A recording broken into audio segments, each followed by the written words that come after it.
Shalom Bapak Ibu saudari terkasih, jumpa lagi dalam Suara Gembala. Saudara, saya akan lanjutkan perenungan dari Roma pasal yang ke-8, ayat yang ke-19 dan seterusnya. Kalau kemarin kita sudah belajar tentang pengharapan dari seluruh ciptaan, kerinduan seluruh ciptaan menantikan saat putra-putra Allah dinyatakan, anak-anak Allah dinyatakan, maka dilanjutkan, saudaraku, perikop itu oleh Rasul Paulus dengan pewahyuan yang luar biasa. Saya lompat ke ayat 26, saudaraku. Demikian juga Roh membantu kita dalam kelemahan kita. Saudaraku, kita harus mengaku bahwa kita ini sering lemah. Kalau ada orang Kristen yang karena kena pengajaran motivasi, ya, jangan pernah berkata bahwa kita ini lemah. Wah, itu kebablasan, saudaraku. Memang pada saat lemah kita ingat ayat yang berkata, jika aku lemah, aku kuat, gitu ya. Dalam kelemahanku, kuasa Tuhan bekerja sempurna. Itu bisa kita ucapkan. Tetapi bukan berarti kita tidak pernah lemah. Itu menyangkal fakta. Nah, Rasul Paulus, kalau kita mau teliti, dalam ayat ini dia mengakui bahwa kita ini kadangkala dalam kelemahan. Tapi justru dalam kelemahan itu kuasa Tuhan bekerja sempurna. Caranya bagaimana? Kita lihat, saudaraku. Demikian juga Roh membantu kita dalam kelemahan kita. Pertama, akui bahwa kita ini sering lemah. Dengan begitu kita nggak akan menyangkal akan fakta bahwa kita ini sering lemah. Sebab kita tidak tahu bagaimana sebenarnya harus berdoa. Saudara, pernahkah Anda pada posisi bingung? Ini aku mau doa seperti apa? Doanya bagaimana?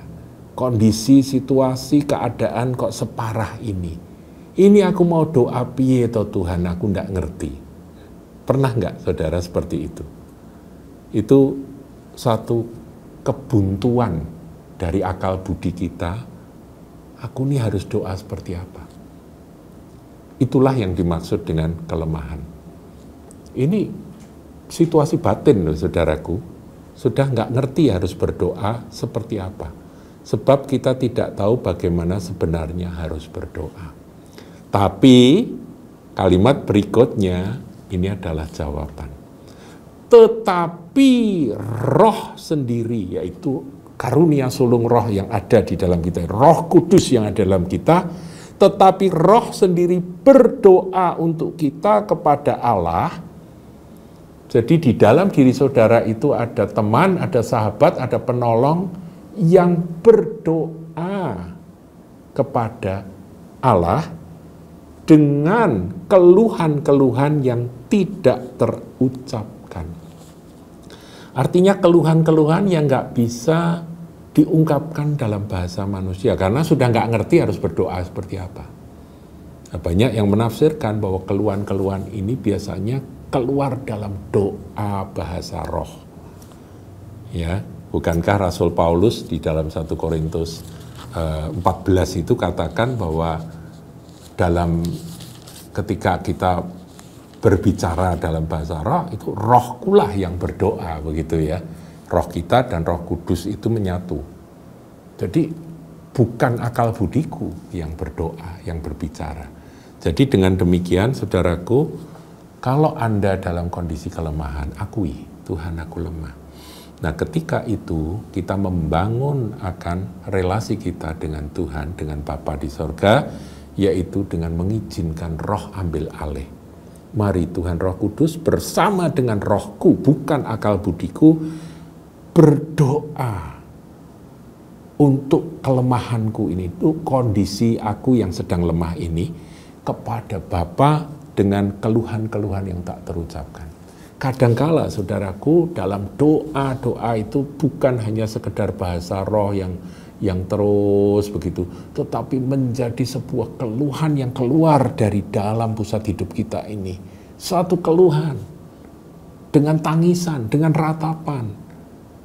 Tapi kita nggak ngerti, pikiran kita istirahat, saudaraku. Kita nggak tahu apa yang kita doakan, tapi roh itu ambil alih, dia berdoa. Nah, kemudian ayat 27 dijelaskan, itu keluhan-keluhannya tak terucapkan dalam bahasa manusia yang bisa difahami secara akal budi.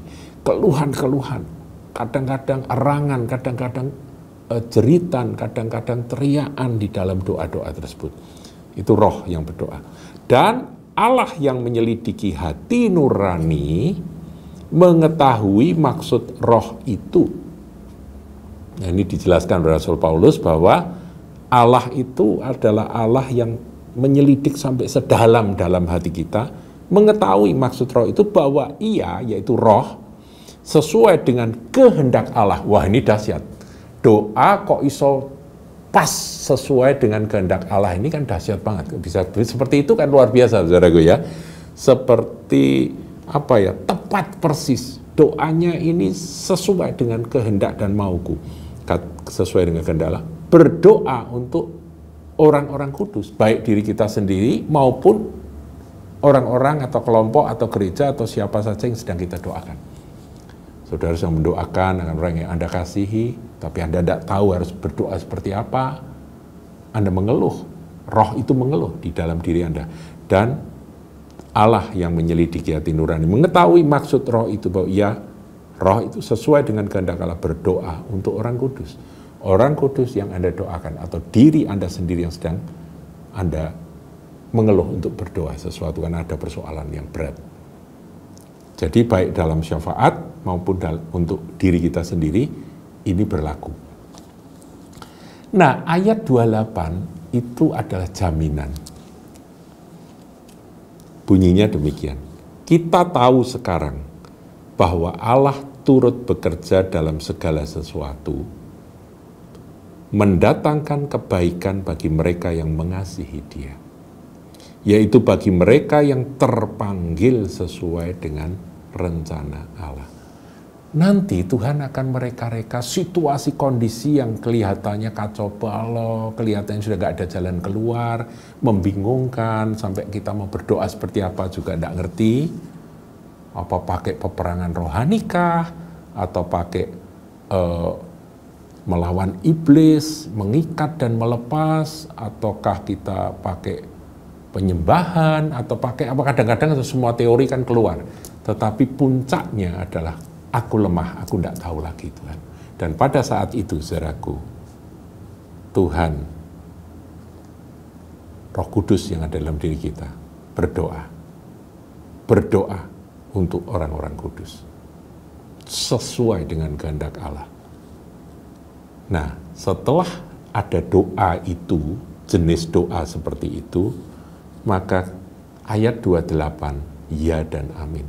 Jadi ayat 28 jangan berdiri sendiri, saudaraku ya, jangan dicomot berdiri sendiri. Kita tahu sekarang bahwa Allah turut bekerja dalam segala sesuatu untuk mendatangkan kebaikan bagi mereka yang mengasihi Dia, yaitu bagi mereka yang terpanggil sesuai dengan rencana Allah. Ya, berdiri sendiri kurang tepat, saudara, karena ini merupakan janji dari apa yang dilakukan oleh anak Tuhan itu, hamba Tuhan itu di ayat 26 dan jaminan ayat 27 dari Tuhan. Paham, saudaraku?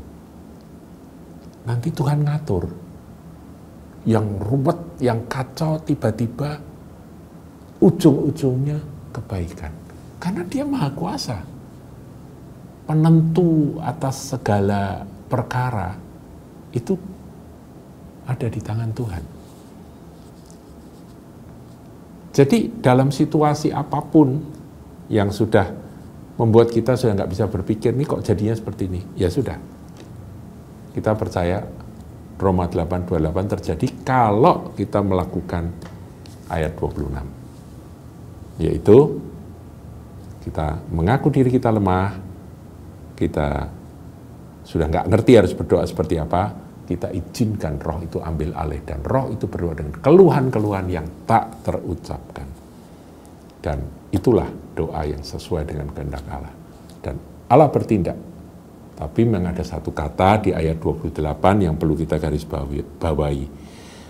Bagi mereka yang mengasihi Dia. Itu, saudaraku. Jadi tak pastikan dalam situasi apapun, tetaplah mengasihi Tuhan Yesus. Ini tidak berlaku bagi orang yang meninggalkan Tuhan Yesus, berpaling dari Kristus. Dan bagi mereka yang terpanggil sesuai dengan rencana Allah. Haleluya. Saya berharap penjelasan ini menggores di hati Anda dan praktek untuk kemuliaan Tuhan. Dalam nama Yesus.